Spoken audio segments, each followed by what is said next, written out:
Topic is about the trauma. ठीक है, सबसे पहले हम इसमें देखेंगे epidural haematoma. Next we will discuss about the subdural haematoma and lastly we will discuss about the herniation. So first of all is the epidural haematoma. ठीक है, हमने जो देखा था सेरिब्रोवास्कुलर डिजीज़, उसमें हमने सब रेक्नॉइड हैमरेज देखा था जो कि मोस्टली बैरी एनेरिज्म्स की वजह से हो रहा था। ठीक है, ट्रॉमा जो है इसमें यह है कि चोट लग गई है पेशेंट को, तो उसकी वजह से मोस्टली जो हीमाटोमास होते हैं। ठीक है, हीमाटोमा क्या होता है? हीमाटोमा यही होता है ना कि कलेक्शन ऑफ ब्लड हो जाए, ठीक है, किसी भी जगह पे। अब ये ब्रेन में अगर होगा एपिड्यूरल स्पेस में, ठीक है, as you can see in this figure, इसमें आपके पास जो है ना एपिड्यूरल जो है वो दिखाया हुआ है हीमाटोमा, जो कि ड्यूरा मैटर, ठीक है, ड्यूरा मैटर के बाहर की तरफ बना हुआ है। और दूसरी साइड पे आपको दिखाया हुआ है सब ड्यूरल हीमाटोमा, जिसमें क्या हो रहा है कि जो हीमाटोमा फॉर्मेशन है दैट इज़ बिलो ड्यूरा। ठीक है, ड्यूरा और एरेक्नॉइड के दरमियान में होगा तो उसको हम सब ड्यूरल हेमरेज कहेंगे। सो एपिड्यूरल हेमरेज हीमाटोमा क्या होगा? It is collection of the blood between the dura and the skull as you have seen in the figure. ठीक, क्लासिकली ये होता है fracture of the temporal bone की वजह से with the rupture of middle meningeal artery. ठीक है, जिसकी वजह से क्या होता है कि ड्यूरा मैटर जो होता है वो स्कल से सेपरेट हो जाता है। सेम फिगर वही वाली है, इसमें देखें कि टेम्पोरल बोन जो है उसको फ्रैक्चर हुआ, टूट गई। ठीक है, उसकी वजह से क्या हुआ, अंदर पड़ी हुई थी मिडल सेरिब्रल आर्टरी, वो रप्चर हुई, ब्लड कलेक्शन हो गई, कहाँ पर? ड्यूरा मैटर और स्कल के दरमियान में। सिंपल। ठीक है, फिर हम जब इसको सीटी स्कैन करवाते हैं तो हमें लेंस शेप नज़र आती है। ठीक है, तो इस फिगर में देखें कि आपके पास ये सीटी स्कैन दिखाया हुआ है। ठीक है, और सब ड्यूरल जो है, सॉरी, एपिड्यूरल हेमाटोमा को देखें कि लेंस शेप्ड है। ठीक है, और दूसरी तरफ सब ड्यूरल हेमरेज हेमाटोमा को देखें तो वो आपके पास क्रीसेंट शेप्ड है। ठीक है, ये डिफरेंस होता है इनका। तो एपिड्यूरल हेमाटोमा में क्या होगा? लेंस शेप्ड होगा सीटी स्कैन पे, और ल्यूसिड इंटरवल में प्रीसीड द न्यूरोलॉजिकल साइंस। ठीक है, मतलब ये कि जब पेशेंट को ये होता है, मतलब एकदम से टेम्पोरल आर्टरी उसकी रप्चर की, ठीक है, और सॉरी टेम्पोरल बोन उसकी रप्चर की, और मिडल सेरिब्रल आर्टरी जो है वो उसकी फ्रैक्चर की वजह से रप्चर हो गई। ठीक है, और फिर हमारे पास क्या होता है, उसकी ब्लीडिंग हुई होती है। ठीक है, उसको पता नहीं चल रहा होता उस दौरान जब वो ब्लीडिंग हुई होती है, तब उसको नहीं, वो न्यूरोलॉजिकल सिम्टम्स जो होते हैं वो नहीं आते, उसी वक्त नहीं आते। ठीक है, ल्यूसिड इंटरवल आता है।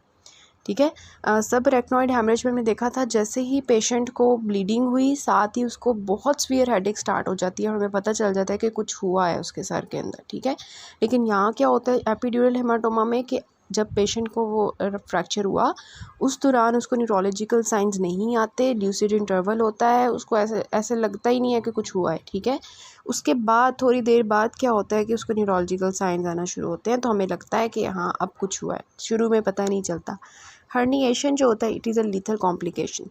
Next we have the subdural haematoma. इसमें क्या हमने देखा कि ड्यूरा मैटर जो होता है उसके जो है वो नीचे हो जाता है ब्लड, और ब्लड जो है वो ड्यूरा मैटर और एरेक्नॉइड मैटर के दरमियान में जमा हो जाता है। ठीक है, तो ये होता है क्यों होता है? बिकॉज जो हमारी ड्यूरा मैटर और एरेक्नॉइड मैटर के दरमियान में ब्रिजिंग वेन्स होती हैं उनकी टीयरिंग की वजह से होता है। ठीक है, एपिड्यूरल किसकी वजह से हो रहा था? मिडल सेरिब्रल आर्टरी की वजह से। सब रेक्नॉइड किसकी वजह से हो रहा था? बैरी एनेरिज्म्स की वजह से।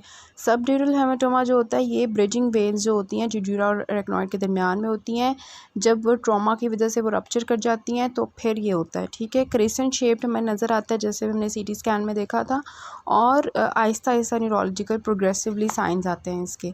ठीक है, और increase rate of occurrence in the elderly due to the age related cerebral atrophy. ठीक है, अब ये बात याद रखनी है कि एज रिलेटेड जो हमारे पास होती है ना सेरिब्रल एट्रोफी, उसमें मोस्टली आपका जो होता है haematoma formation that is the subdural haematoma. ठीक है, हर्निएशन इसकी लीथल कॉम्प्लिकेशन है just like discussed in the epidural.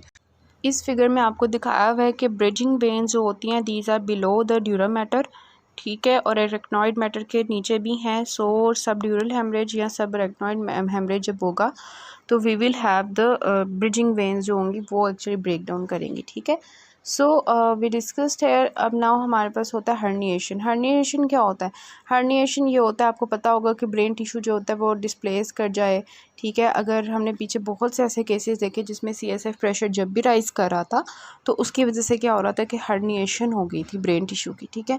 जैसे फॉर एग्जांपल हमने देखा था कि सेरिब्रेलर टॉन्सिल जो थे वो एक्चुअली डिस्प्लेस कर गए थे और उसको हम टॉन्सिलर हर्निएशन कहते हैं, और वो फोरामेन मैग्नम में आ गए थे, जिसकी वजह से वहाँ पे क्या था कि ब्रेन स्टेम कंप्रेशन हो जाती है और उसकी वजह से कार्डियोपल्मोनरी अरेस्ट हो जाती है। इस फिगर में देखें ये टॉन्सिल्स जो हैं सेरिबेलम के, ठीक है, ये फोरामेन मैग्नम के थ्रू नीचे आ गए हैं और नीचे क्या पड़ी हुई है ब्रेन स्टेम है, उसके ऊपर जब प्रेशर अप्लाई करेंगे तो ऑब्वियसली क्या होगा कि वहाँ पे जो कार्डियोपल्मोनरी जो सिस्टम है सारा जो कंट्रोल कर रहा होता है अब ब्रेन स्टेम के अंदर होता है वो अब अरेस्ट हो जाएगा, ठीक है, और हार्ट और लंग्स जो हैं उनके प्रॉब्लम्स आएंगी उनके फंक्शंस में, ठीक है। Next we have the subfalcine herniation. As you can see in this figure, ये देखें यहाँ पे सिंगुलेट गायरस दिखाया हुआ है, ठीक है। ये सिंगुलेट गायरस क्या करता है कि ये जो फॉक्स सेरिब्राई है, ठीक है, इसके नीचे मूव कर जाता है, हर्निएट कर जाता है, ठीक है। अब क्या होता है कि जब ये सिंगुलेट गायरस जो है फॉक्स सेरिब्राई के नीचे मूव कर जाता है ना, तो नीचे पड़ी होती है एंटीरियर सेरिब्रल आर्टरी, ठीक है। अब ये उसको कंप्रेस करता है जिसकी वजह से क्या होता है वो रप्चर हो जाती है, ठीक है, और फिर इन्फेक्शन हो जाता है। Next is the uncle herniation. इसमें क्या होता है कि टेम्पोरल लोब का जो अंकस होता है वो टेंटोरियम सेरिबेलाई के नीचे मूव कर जाता है, डिस्प्लेस कर जाता है। इस फिगर में देखें, ये देखें टेम्पोरल लोब का अंकस है, ठीक है, ये क्या करता है कि टेंटोरियम सेरिबेलाई के नीचे मूव कर जाता है, ठीक है, डिस्प्लेस कर जाता है। यहाँ पे देखें टेंटोरियम सेरिबेलाई क्या होता है, ये सेरिब्रम और सेरिबेलम के दरमियान में होता है, तो अब इसके नीचे जब अंकस चला जाता है तो इसको हम कहते हैं अंकल हर्निएशन।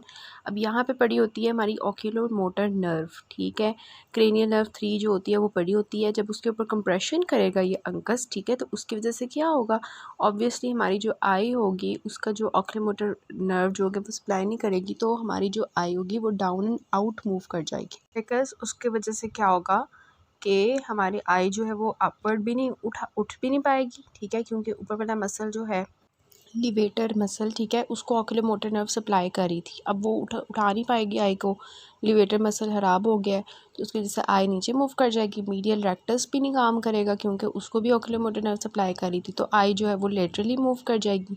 इसके अलावा क्या होगा कि जो सिंपैथेटिक सप्लाई है, क्या होता है कि जो पैरासिम्पैथेटिक सप्लाई होता है ना, मतलब ओक्यूलो मोटर नर्व जो होती है ना, ये सप्लाई करती है टू द स्फिंक्टर प्यूपिली। अब स्फिंक्टर प्यूपिली ने क्या करना होता है कि प्यूपिल को कंस्ट्रिक्ट करवाना होता है। अब ओक्यूलो मोटर नर्व डैमेज हो गई है, स्फिंक्टर प्यूपिली काम नहीं करेगा, तो जो उसका होगा प्यूपिल वो डायलेट कर जाएगा। So with the patient will be presented with the dilated प्यूपिल, ठीक है, and down and out I. Compression of posterior cerebral artery, दूसरा क्या हो सकता है, ओक्यूलो मोटर नर्व भी डैमेज होगी, दूसरा ये है कि पीछे पोस्टीरियर सेरिब्रल आर्टरी पड़ी हुई है, ठीक है, उसके जैसे infection of the occipital lobe हो जाता है, ठीक है, और इसको हम कहते हैं कॉन्ट्रालैटरल होमोनिनेमस हेमियानोप्सिया, ठीक है।